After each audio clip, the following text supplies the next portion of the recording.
Syukur kembali kita ucapkan kehadiran Allah Subhanahu wa Ta'ala, yang mana di siang hari ini Allah masih tetap menunjukkan karunia-Nya dan kebesarannya kepada kita semua.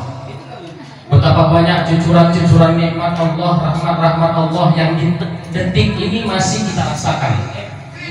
Mulai dari nikmat kesehatan, kesempatan, keselamatan, terlebih-lebih 3 nikmat yang sama-sama paling besar kita rasakan manfaatnya, itu nikmat iman, Islam, dan ihsan. Di saat seorang itu beriman kepada Allah Subhanahu wa Ta'ala, dia yakin bahwa Allah adalah Tuhan yang tanpa sedikit pun keraguan, maka keyakinannya akan menimbulkan keyakinan bahwa Allah adalah benar-benar Tuhan, sehingga lahirlah yang namanya Islam. Dan di saat Islam ini lahir, mekarnya, kembangnya, lahirlah ritual-ritual yang nyata bahwa kita adalah hambanya Allah, bahwa kita adalah tunduk kepada Allah, maka lahirlah ibadah-ibadah, mulai dari sholat, berpuasa, berzikir, amal ma'ruf, nahi mungkar. Inilah buah daripada Islam yang selama ini kita jalankan. Dan bisa kita merasakan indahnya ternyata Islam itu, bisa kita mengingat Allah, bisa kita beribadah kepada Allah, bisa kita fokus akan bermunajat kepada Allah Subhanahu wa Ta'ala. Adem rasanya hati ini. Kalau lagi berat, lagi susah, awak sebut nama Allah, astagfirullahaladzim. Kita nggak sadar dari mana ketenangan itu datang, tapi hati kita nyata tenang. Maka inilah yang dinamakan dengan ihsan. Anta'budallaha ka'annaka tarahu, fa in lam takun tarahu fa innahu yaraka. Bisa kita beribadah kepada Allah, kita ingat kepada Allah, seolah-olah kita rasakan Allah hadir bersama kita.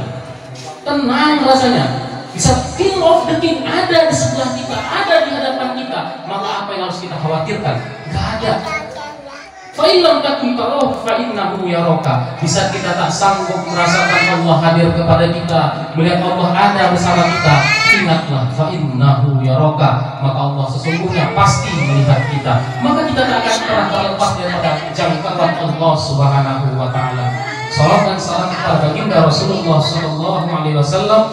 Allahumma shalli ala sayyidina Muhammad wa ala ali sayyidina Muhammad. Kita kenal sosok beliau adalah sosok pejuang yang tanpa pamrih, tak pernah mengenal lelah. Wajar, pantaslah kita mengucapkan salawat kepada beliau. Apalah kita manusia yang tak ada apa-apanya, bahkan Allah dan para malaikatnya juga mengucapkan salawat kepada Nabi besar Muhammad sallallahu alaihi wasallam, sehingga Allah memaktubkan dalam Al-Quran, innallaha wa malaikatahu yusholluna 'alan nabi. Bahkan Allah dan para malaikat yang ada di atas langit juga turut bersolawat kepada baginda Rasulullah sallallahu alaihi wasallam. Apalagi lah kita, siapa kali rupanya kita dibandingkan para malaikat Allah yang jelas dan mereka taat kepada Allah, mereka takkan pernah durhaka kepada Allah. Sebab apa? Mereka tak punya nafsu, tak seperti kita. Kalau awak ini pantang nengok sikit sur, tengok siapa kaki bang, nanti kali sur kembang beli lah bang, nggak dikasih ada duit loh deh, apa parah kali deh, kampungnya ada duit deh, berantem gara-gara itu ya bu. Astagfirullah, cuma gara-gara sendal, nengok kawan gelang orang baru, jangan tapi cantik kan bang, kenapa kayak gitu? Sahabatnya kayak gitu memang nggak pernah peduli sama aku. Begitulah kita manusia nih bu. Sedang malaikat bersalawat kepada baginda Rasulullah, maka perbanyaklah salawat kepada baginda Rasulullah sallallahu alaihi wasallam. Kelak salawat inilah yang akan menjadi perisai bagi kita, penolong bagi kita yaumil mizan, yaumil mahsyar. Di saat apa kata Rasulullah? Yauma la yanfa'u malun wa la banun illa man atallaha biqalbin salim. Kelak di hari itu kata Rasulullah, tak ada guna harta, nggak ada gunanya harta. Harta yang selama ini ditumpuk-tumpuk di atas dunia, diperbanyak, dikumpulkan di atas dunia, kelak di akhirat tak ada yang lebih kaya melainkan Allah yang maha kaya. Bahkan tak berguna tahta, pangkat, jabatan, gak ada di mata Allah Subhanahu wa Ta'ala. Sebesar apa jabatan kita di atas dunia, tidak ada yang lebih besar melainkan Allah yang maha besar kelak di sana. Gak ada. Mati-matian kita bela, mati-matian kita perjuangkan jabatan kita, habiskan material, habiskan mobil, semua kita keluarkan demi jabatan. kelak nanti di akhirat tidak ada gunanya jabatan di depan Allah Subhanahu wa Ta'ala, bahkan menjadi satu pertanggungjawaban di hadapan Allah. Allah. Kemana nikmat jabatan yang dikasih kata Allah Subhanahu wa ta'ala. Bagus jabatannya, alhamdulillah, menjadi amal ibadah. Kalau buruk, mulai dari mendapatkan yang udah buruk, apalagi sampai sudah jadi terus buruk, maka akan menjadi laknat di hadapan Allah Subhanahu wa ta'ala. Boro-boro harta bisa menyelamatkan, jabatan bisa menyelamatkan. Yang lebih parah lagi apa kata Rasulullah? Wala banun, bahkan anak-anak kita, cucu-cucu kita, keturunan kita pun tak sanggup kelak menyelamatkan kita di hadapan Allah. Anak yang selama ini kita cintai, mati-matian kita perjuangkan, berpeluh-peluh awakku, banteng tulang, kerat peras keringat demi anak, biar tak makan enak, asal anak makannya enak, nggak apa-apa. Bahkan rela berkorban jiwa, raga, nyawa demi anak, asal anak jadi manusia. Begitulah perjuangan seorang orang tua untuk membesarkan anaknya. Jadilah anak kita di orang yang besar, orang yang hebat, yang sanggup menolong orang tuanya di atas dunia. Mama butuh apa, Mak? Ini, sanggup. Mama mau apa, Mak? Silahkan. Ayah mau apa? Silahkan. Bisa. Tapi di hadapan Allah Subhanahu wa ta'ala, bahkan anak pun akan terputih di hadapan Allah. Manusia semua masing-masing memikirkan amal ibadahnya sendiri-sendiri, tak ada yang sanggup menolong kita. Maka inilah maqam salawat yang kita harapkan kelak bantuan dari Rasulullah sallallahu alaihi wasallam berupa syafaatus sughra. Di saat kita perbanyak salawat, maka banyak pula kelak syafaat yang akan diberikan Rasulullah kepada kita. Jangankan seperti kita manusia-manusia awam yang amalnya tak jelas, surganya tak jelas, amal ibadahnya, kebaikannya tak jelas, hidupnya tak jelas, rezekinya tak jelas. Sedangkan para aulia-aulia Allah yang amal ibadahnya jelas, kebaikannya jelas, didoakan semua orang jelas, bahkan orang berpikir dia orang yang soleh jelas, itu pun dia tak sanggup menjamin dirinya kelak di hadapan Allah akan bagaimana. Apalagi kita. Mari sama-sama kita memperbanyak salawat kepada Rasulullah. Allahumma sholli ala sayyidina Muhammad wa ala ali sayyidina Muhammad. Sebelumnya saya berterima kasih kepada ahli bait, kepada bapak dan ibu orang tua saya yang ada di rumah ini, karena telah sudi kiranya manggil saya jauh-jauh dari Pangkalan Brandan sampai kami jalan pun udah kayak ninja hatori, lewati gunung, lewati lembah, banjir pula lagi gitu kan. Namun insya Allah saya senang. Senangnya kenapa? Biarlah basah air tadi menjadi saksi depan Allah nantinya. Biarlah kayak lembu yang memijak tadi juga akan menjadi saksi di hadapan Allah. Lumpur yang berpercik-percik di pakaian ini menjadi saksi nanti di depan Allah. Ya Allah, aku lumpur nempel di celananya ya Allah. Dia tuh mau berkorban demi dakwahmu ya Allah. Kan jadi bekal sama kita. Kayak gini lah yang mau cari. Kalau cuma duduk santai di kursi nyaman, AC-AC, ya bisa diajari tuh. Kalau senang tuh bisa semua tuh ya. Yang susah kita ambil. Syukur alhamdulillah. Nikmat yang tak terbayarkan saat ini itu apa? Bertambahnya saudara. Bertambahnya saudara. Awak sebelum kemarin belum tahu mana Sungai Mati itu nggak tahu. Mana keluarga Ustadz Haidir awak nggak tahu. Sampai kemarin tahu kan nikmat. Punya saudara. Mana tahu kesasar lain kali kemarin. Oh iya kemarin rumah pernah duduk di sini singgah, ada tempat singgahan itu. Enak jadinya. Itulah nikmat yang tak terbayarkan tadi. Nikmat persaudaraan, ukhuwah Islamiyah kita. Memang kita diikat dengan tali akidah, kita bersaudara. Tapi namanya kalau tak kenal, ya apa ini? Dah kena termasuk. Siapa ya? Sorry nggak kenal. Kecil hati. Tapi alhamdulillah, inilah nikmat tadi.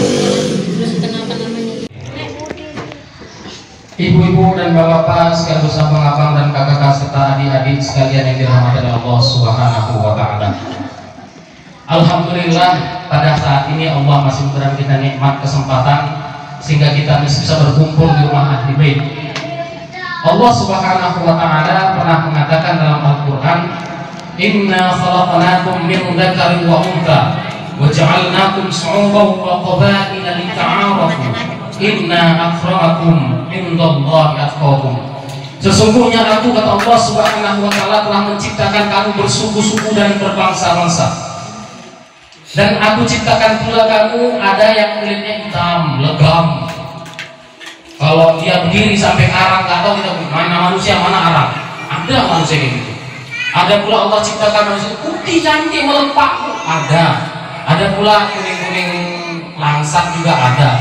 Semua itu apa kata Allah? Ada yang cantik, ada yang jelek, ada yang kontetan, ada yang tinggi pula, ada yang jangkung, macam lah. Semua itu apa kata Allah? Lita'arafu, hanya untuk saling mengenal. Berarti Allah Subhanahu wa Ta'ala tak pernah menilai manusia itu bagaimana bentuknya, bagaimana rupanya, bagaimana kehidupannya, miskinkah dia, kayakah dia, cantikkah dia, jelekkah dia. Tak ada di mata Allah Subhanahu wa Ta'ala. Inna akramakum, kata Allah, sesungguhnya yang paling mulia di mataku, kata Allah Subhanahu wa Ta'ala, indallahi atqakum, merekalah yang paling bertakwa kepada Allah Subhanahu wa Ta'ala. Ini misi kita yang pertama. Di saat kita diciptakan oleh Allah Subhanahu wa Ta'ala, kita hanya butuh bertakwa kepada Allah Subhanahu wa Ta'ala. Cuma takwa bukan banyak-banyak. Maka Imam Al-Jalaluddin Asyuti dan Al-Mahalli dalam kitab Jalaluddin menafsirkan bahwa takwa itu apa? Bimtithali awamirihi wajtinabin nawahihi, menjalankan segala perintah-perintah Allah, itu yang pertama. Dan yang kedua, menjauhkan segala larangan-larangan Allah. Di saat itu masih perintah Allah Subhanahu wa Ta'ala, jalankan. Kalau sudah ada larangan Allah Subhanahu wa Ta'ala, maka tinggalkan. Maka disinilah kata simpel ketakwaan kepada Allah Subhanahu wa Ta'ala, meningkatkan ketakwaan kita, meningkatkan ketaatan kita kepada Allah Subhanahu wa Ta'ala. Maka Allah juga mengatakan, Allah tak akan pernah menciptakan jin dan manusia itu melainkan untuk menyembah Allah. Maka pada intinya kehidupan kita yang ada di atas dunia ini hanya karena menyembah Allah Subhanahu wa Ta'ala.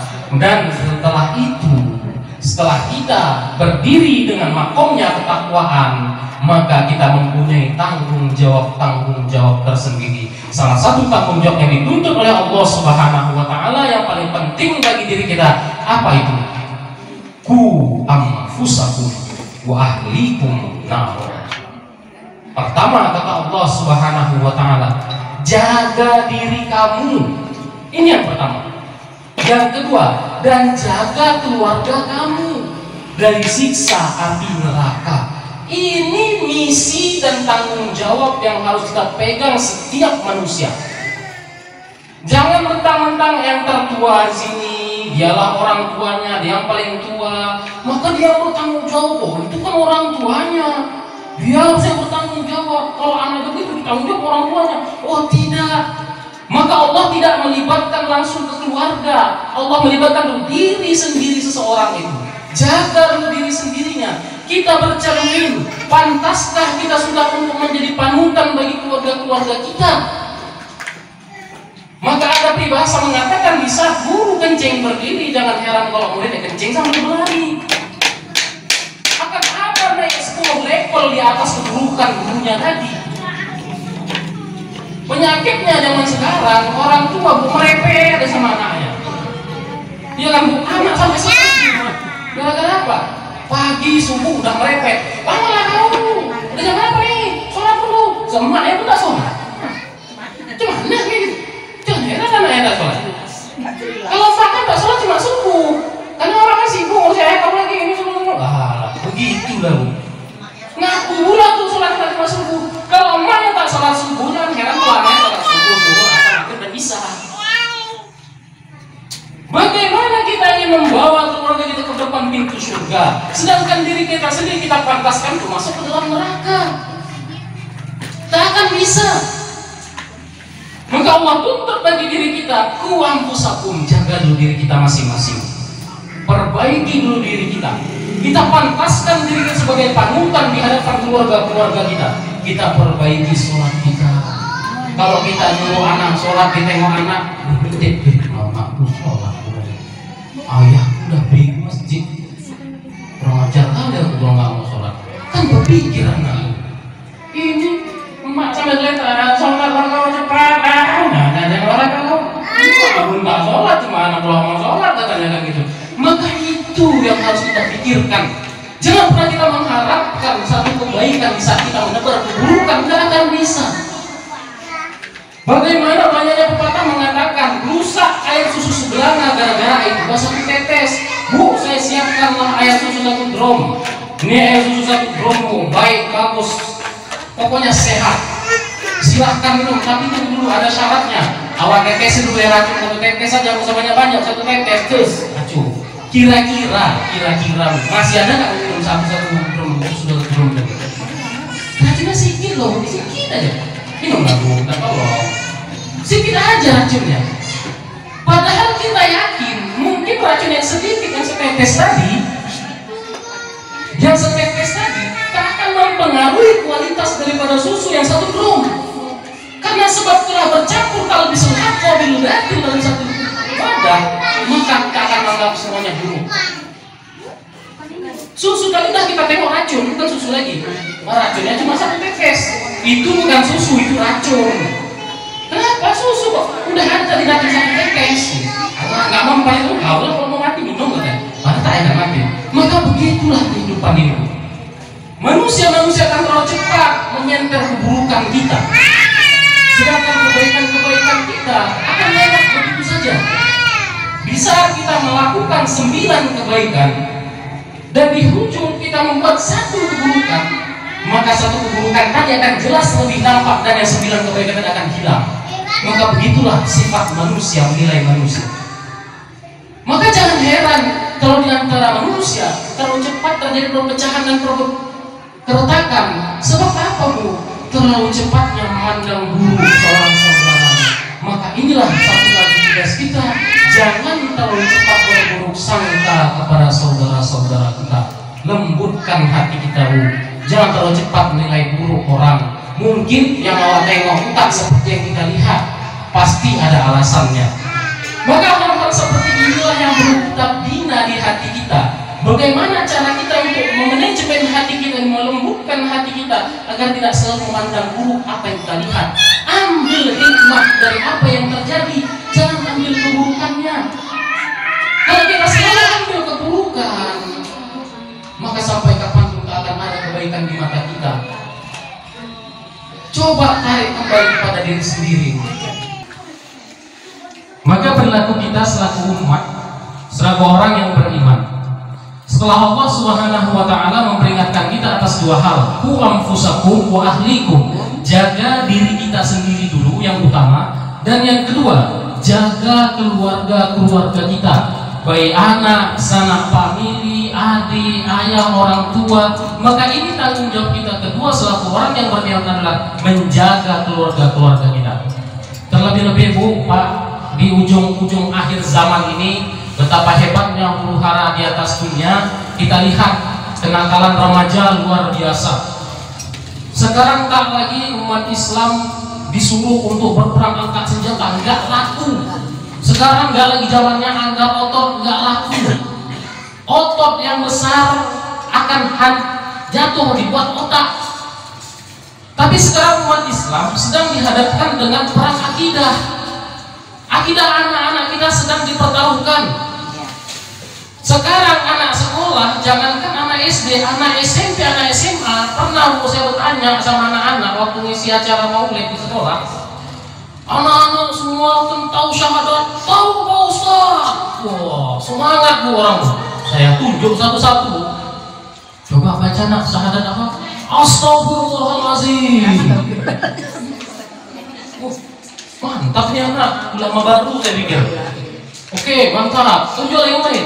Nah, coba syahadat. Itu salah Pak Ustaz. Masa astagfirullahaladzim. Coba baca, kasih tahu dia. Alhamdulillahirabbil alamin katanya. Cobalah kita pikir-pikirkan, Bu. Di saat Allah Subhanahu wa ta'ala menguatkan keimanan kita dengan cara mengucapkan 2 kalimat syahadat, maka salah kita sebagai orang Islam. Anak-anak yang sudah belasan tahun hidup dengan Islam, bisa mereka ditanyakan 2 kalimat syahadat, mereka tak mengerti apa itu 2 kalimat syahadat.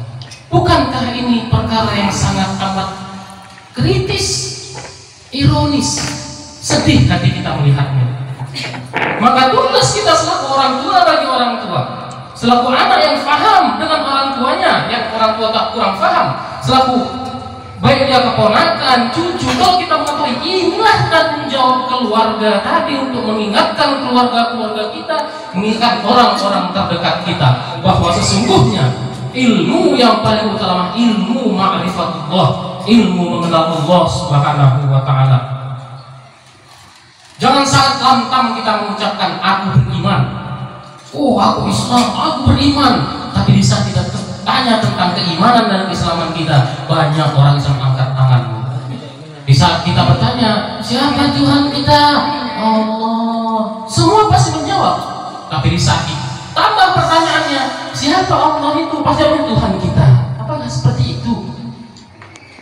Apakah kita mengenal Allah hanya sebatas Allah itu Tuhan kita? Siapa itu Allah? Allah Tuhan kita. Tuhan kita siapa? Allah. Tak hanya sebatas itu, agama kita, akidah kita, panjang lagi perjalanan. Maka inilah tuntutan Allah Subhanahu wa ta'ala, menjaga keluarga-keluarga kita daripada keakidahannya, keimanannya kepada Allah, dan ingatkan mereka tentang hablum minan nas mereka, hubungan mereka antar manusia. Banyak manusia zaman sekarang, orang-orang zaman sekarang hidup bertetangga, rumah gempet, tapi kayak perang dunia kedua. Pantang jumpa di luar, nengok udah kayak nengok rendang, pengen menyakan ya. Padahal hidupnya bertetangga. Seharusnya kita menjalin hubungan ukhuwah Islamiyah yang baik dengan tetangga. Sebab apa? Tetanggalah manusia yang terdekat di antara kita. Mungkin banyak saudara, adik, abang, kakak di mana-mana, tapi kan berpencar-pencar. Tak mungkin di Jakarta harapkan datang kemari, justru tetangga. Maka ini juga harus kita jaga hubungannya. Sehingga Rasulullah pernah mengatakan, "Man kana yu'minu billah wal yawmil akhir falyukrim jarahu." Kalau memang kita beriman kata Allah, beriman kata Rasulullah kepada Allah dan yaumil akhir, maka hendaklah kita muliakan tetangga-tetangga kita. Jaga ukhuwah Islamiyah kita, perbaiki kualitas keimanan kita, pertinggi dan tingkatkan ketakwaan kita kepada Allah Subhanahu wa ta'ala, karena inilah nanti bekal dan modal yang kita hadapkan di hadapan Allah Subhanahu wa ta'ala. Hidup di dunia Pak, kalau kita hitung-hitung berapa lama lah. Kalaupun senang, alhamdulillah hidupnya senang. Kalaupun susah, ya mungkin inilah takdir yang terbaik dari Allah Subhanahu wa ta'ala. Kalau dihitung-hitung dengan hitungan tahun, berapa tahun sih manusia sanggup hidup? 40 tahun, 50, 60, 70, 80, mungkin sampai 100 tahun. Andai kata pun ada manusia yang sanggup hidup sampai 100 tahun, umurnya yang panjang tadi sudah tidak sebagai nikmat bagi dia. Mau bergeser pun kau lidah kering, gak bisa gerak-gerakkan tangan, angkat-angkat kaki itu. Udah kadaluarsa semua. Yang bisa cuma tergeletak, mau makan enak tak boleh. Udah tua, mau makan nasi tak bisa, gigi udah habis. Datang anak udah tak kenal lagi dia. Sebab tua. Maka beginilah yang kita kejar-kejar kehidupan dunia, tak bisa. Maka bekal di hadapan Allah tadi harus kita perbanyak. Dengan cara apa? Tak cukup dengan membekali diri kita sendiri, tapi bekali juga saudara-saudara kita. Ingatkan juga saudara-saudara kita bahwa mereka juga adalah tanggung jawab diri kita. Jangan harap kita bisa masuk lempang ke dalam surga di saat anak-anak kita terbuai dengan dunia yang fana. Ingatkan anak-anak kita, jangan pernah capek mengingatkan mereka walau mereka melawan dan tidak melaksanakannya, tapi kita tunaikan tanggung jawab kita kepada Allah. Kalau anak-anak yang seperti ini di saat kita biarkan, kita tak peduli kepada mereka, nanti di akhirat di saat mereka diseret ke dalam neraka, mereka berkata kepada Allah Subhanahu wa ta'ala, "Ya Allah, betapa nikmatnya kedua orang tua akan masuk ke dalam surga ya Allah. Padahal dulu di dunia ya Allah mereka tak pernah peduli denganku ya Allah. Aku tak sholat, mereka tak menegurnya. Aku pergi dan pulang-pulang, mereka tak peduli ya Allah. Mau bagaimana aku mau sholat di luar, aku tak sholat, mereka tak pernah peduli, mereka tak pernah menyuruhku ya Allah. Betapa enaknya diri mereka masuk ke dalam surga ya Allah." Itu dihambat jalan kita ke dalam surga, ditarik kita juga jatuh ke dalam neraka. Sebab apa? Tanggung jawab kita kepada anak tak kita tunaikan.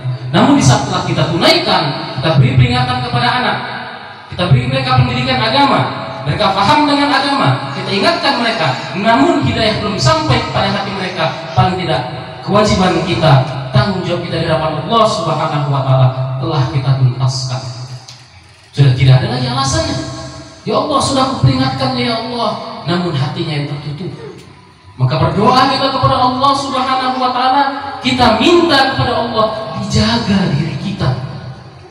dijaga dari segala amal-amal buruk, dosa-dosa yang mungkin kita sengaja atau tak disengaja, dan kita doakan anak-anak kita doakan saudara-saudara kita. Di saat kita berdoa kepada Allah Subhanahu wa taala, doa akan langsung sampai kepada Allah. Ud'uuni astajib lakum, kata Allah. Berdoa kamu sama aku, kata Allah. Pasti akan aku jawab, akan aku kabulkan. Yang jadi pertanyaannya, kenapa di saat ini kita sudah lelah berdoa kepada Allah? Kita sudah capek berdoa sama Allah. Tiap jam, tiap waktu sholat, tiap menit kita melangkah dengan doa kepada Allah Subhanahu wa taala. Namun doa kita belum juga dikabulkan. Kita perlu berpikir kembali, tarik mundur kehidupan kita. Mungkin masih ada kesalahan dan dosa-dosa yang belum sempat kita taubati kepada Allah Subhanahu wa taala. Makanya sering-seringlah bertaubat kepada Allah. Tubu ilallahi taubatan nasuha. Allah cinta kepada orang-orang yang senantiasa bertaubat kepada Allah. Karena kita tak tahu dosa itu kapan datangnya. Mungkin di setiap langkah kita, di setiap nafas kita ada dosa kepada Allah Subhanahu wa taala. Inilah yang menghalangi doa kita sampai kepada Allah Subhanahu wa taala. Namun ingat, jangan pernah berputus asa dengan berdoa kepada Allah Subhanahu wa taala. Setiap namanya hidup pasti punya masalah. Kalau tak punya masalah, tak hidup namanya. Kalau tak mau ada masalah, mati aja. Selesai. Tapi mati, takut dong dengan nama mati nih. Kalau udah dengar mati nih takut. Siapa yang tak takut kalau udah dengar mati? Ada kira-kira sini. Takut nggak kita sama mati? Takut. Kalau memang kita takut sama mati, saya tanya lah dulu kemarin. Takutnya apa sama mati? Oh, saya takut mati. Pertanyaannya, mati itu memang pasti datang, nggak bisa dielakkan. Semua orang pasti mati. Jangankan orang, hewan apa semua pasti mati. Bahkan dunia akan berakhir. Jadi pertanyaannya, kalaulah ini sesuatu yang pasti terjadi, akan terjadi, tak bisa dielakkan, tak bisa dihindari, alasan apa kita harus takut? Amalannya masih Berarti bukan mati sama ketakutan, bukan takut sama kematian. Yang kita takutkan belum cukupnya bekal kita untuk menuju kepada kematian. Habisnya waktu kita untuk mengumpulkan amal ibadah menuju kepada kematian tadi, itu yang kita takutkan. Selama ini kematian menjadikan kambing hitam sama orang. Wah, takut mati. Bukan mati yang ditakutkan. Amal tak ada orang yang menuju kematian. Maka itulah kata Allah Subhanahu wa taala, fatazawwadu fa inna khairaz zadi taqwa. Perbanyak belanja dan bekal kita di atas dunia, karena ketakwaan adalah belanja yang terbaik di mata Allah Subhanahu wa taala. Terakhir pesan Rasulullah SAW, ada 3 perbuatan yang mana 3 perbuatan yang akan mengantarkan kita kelak ke dalam surganya Allah Subhanahu wa taala dengan hisab yang sangat ringan. Salah satu kunna fihi hasaballahi hisaban yasira wa dukhulul jannata bi rahmatih. 3 perkara kata Rasulullah yang akan mengantarkan kita masuk ke dalam surganya Allah dengan sangat amat ringan hisabnya dan dengan rahmat Allah Subhanahu wa taala. Yang pertama, tu'man haramaka, senantiasa memberi walaupun kepada orang-orang yang bakhil, orang-orang yang celik. Kalau orang yang berdengki itu, jangankan duit dia diminta, daki yang memang susah. Dakinya diminta susah, Bu. iya, aku masa daki ya malu. Saking pelitnya tuh, saking parah ya.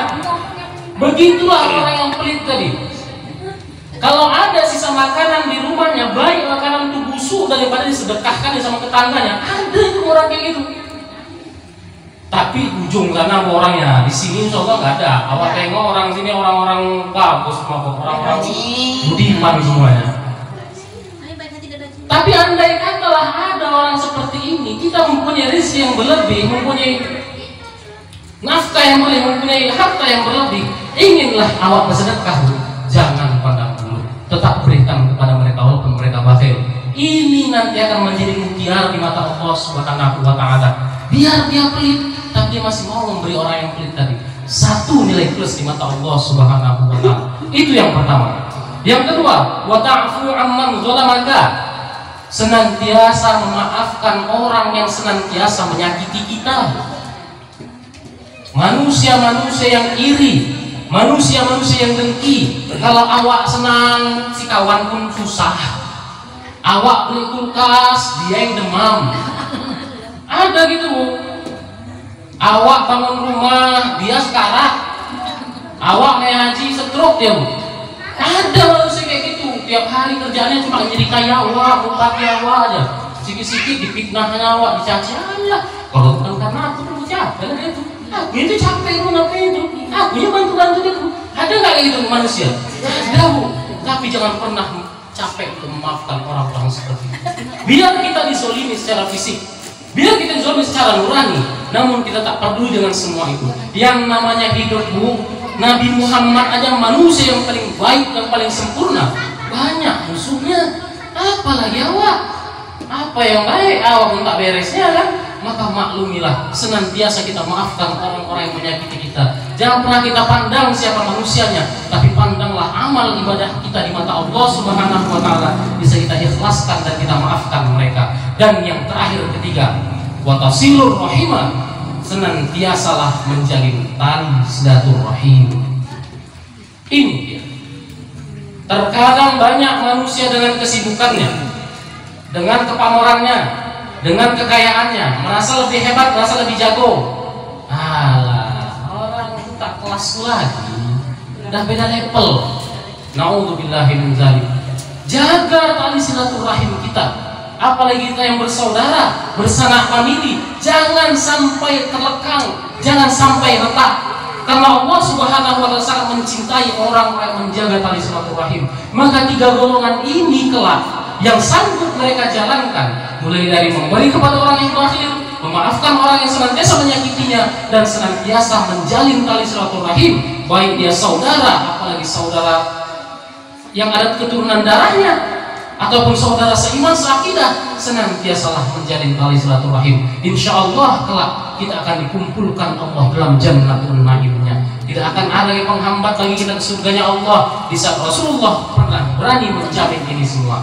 Maka sertailah hidup kita yang enak ini Bu, sertailah kehidupan kita yang baik ini dengan menjalin tali silaturahim, dengan senantiasa meningkatkan ibadah-ibadah kita kepada Allah Subhanahu wa Ta'ala.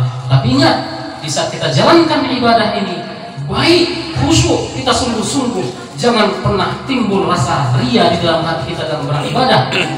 Terkadang dalam ibadah pun bisa dosa. Kenapa kayak gitu? Awak merasa udah paten kali sholat, Allah dalam hati sholat udah khusyuk kali. Merasa tak ada orang suruh sholat, merasa paten dia sholatnya. Itulah kadang setan tadi itu. Bahkan dalam ibadah pun bisa diselewengkannya jalan kita. Jangankan di luar ibadah, waktu sholat pun kita bisa diselewengkan. Pas sholat awak udah paten-paten lagi kan, pakai baju wangi, pakai mukena yang cantik, kalau lagi pakai jubah yang pakai. Gak tengok orang baru sholat baju baru. Panjang masih bacaan di 15 menit bukan dia terrokat dulu. Merasa paten dengan ibadahnya, jangan. Bukannya rahmat dari Allah yang kita dapatkan, tapi laknat. Jangan pernah kita banyak ibadahnya, bagus ibadahnya, banyak amalnya, banyak zakatnya, banyak sedekahnya. Ini semua yang menyebabkan kita masuk surga, tidak. Allah tak butuh ibadah kita. Allah tak akan berkurang kemuliaan sebab dosa-dosa kita, tidak. Dan Allah tak akan pula bertambah kemuliaan sebab amal-amal kita, tidak. Bahkan Rasulullah pernah mengatakan, la yadkhulul jannata ahadun bi'amalih, kata Rasulullah. Tidaklah masuk ke dalam surga salah seorang dari kamu itu disebabkan amal-amal ibadahnya, bukan karena amal ibadah.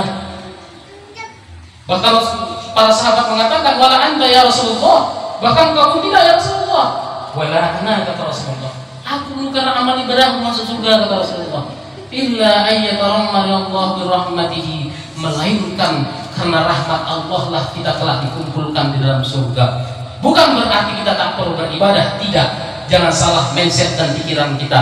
Kita beribadah untuk menggapai rahmatnya Allah. Sebab kalau tidak dengan ibadah, maka kita akan pernah mendapatkan cinta dan rahmat Allah. Maka beribadahlah dengan sebaik-baiknya, ikhlas dan maka ridho dari Allah Subhanahu wa Ta'ala. Hilangkan segala keinginan dipuji oleh makhluk, hilangkan segala ingin disanjung oleh makhluk, mintalah sanjungan dari Allah Subhanahu wa Ta'ala. Perkara yang kecil kalau kita sertai dengan nama Allah akan besar di mata Allah Subhanahu wa Ta'ala. Perkara yang besar kalau mengharap pujian dari makhluk, maka di mata Allah tak lebih daripada sampah. Maka kehidupan yang selama ini kita jalani bukanlah mau kita, tapi mau Allah Subhanahu wa Ta'ala. Maka minta apa yang terbaik menurut Allah, jangan minta apa yang terbaik menurut kita. Bisa Allah berikan kepada kita nikmat yang sedikit namun yang terbaik di mata Allah, maka yakinlah inilah yang terbaik untuk kita. Maka bisa Allah berikan nikmat yang baik yang banyak namun baik pula di mata Allah, maka insya Allah nikmat ini akan tetap dalam rahmat dan lindungan Allah Subhanahu wa Ta'ala. Maka dari itu, akhir kata dari saya, mudah-mudahan hubungan ukhuwah Islamiyah kita, ukhuwah watoniyah kita, persaudaraan kita, perkumpulan kita tetap dalam rahmat Allah Subhanahu wa Ta'ala, tetap dikokohkan oleh Allah Subhanahu wa Ta'ala dengan perlindungannya, dan tetap dalam hidayahnya sehari-hari hidup kita. Kemanapun kita melangkah, kemanapun kita beramal ibadah, mudah-mudahan dijaga Allah hati kita, dihindari pada sifat-sifat ria, sifat-sifat sombong, dan ditundukkan oleh Allah hati kita untuk tidak berperilaku sombong. Apalah guna hidup di atas dunia dengan segala amal ibadah kita, dengan segala harta kita, namun kehidupan kita dibungai dengan bunga-bunga kesombongan, tak akan ada gunanya. Bunga di dunia tak sama dengan bunga di akhirat, maka perbanyaklah bunga dan harta kita nanti di akhirat kelak. Hanya dunia inilah mediasinya. Kalau tidak di dunia ini, di mana yang akan kita cari? Maka di saat ajal yang sudah datang kepada kita, barulah kita menyesal bahwa selama hidup kita hanyalah bersia-sia. Nanti orang-orang kafir, orang-orang yang tidak mereka percaya kepada Allah Subhanahu wa Ta'ala, mereka sampai sanggup mengatakan, ya laitani kuntu turaba, kata mereka di neraka nanti. Ya Tuhanku, andailah aku jadi tanah aja, gak usah jadi manusia, kata orang itu. Kenapa? Saking menyesalnya lah mereka menjadi manusia, tapi tak mau beramal ibadah kepada Allah Subhanahu wa Ta'ala. Maka akhir kata dari saya, mudah-mudahan pertemuan kita dirahmati oleh Allah Subhanahu wa Ta'ala, dan dijaga sama-sama keimanan kita, diberikan hidayah. Dan juga doakan diri saya, doakan juga diri saya agar menjadi tetap pembicara yang tetap amanah, tidak seperti lima taquluna ma la taf'alun, tahu cuma bercakap aja, mengamalkan tidak. Na'udzubillahi min dzalik. Kita saling berdoa, saling mengingatkan. Bisa ada kesalahan, kita ingatkan karena Allah Subhanahu wa Ta'ala. Mudah-mudahan hidup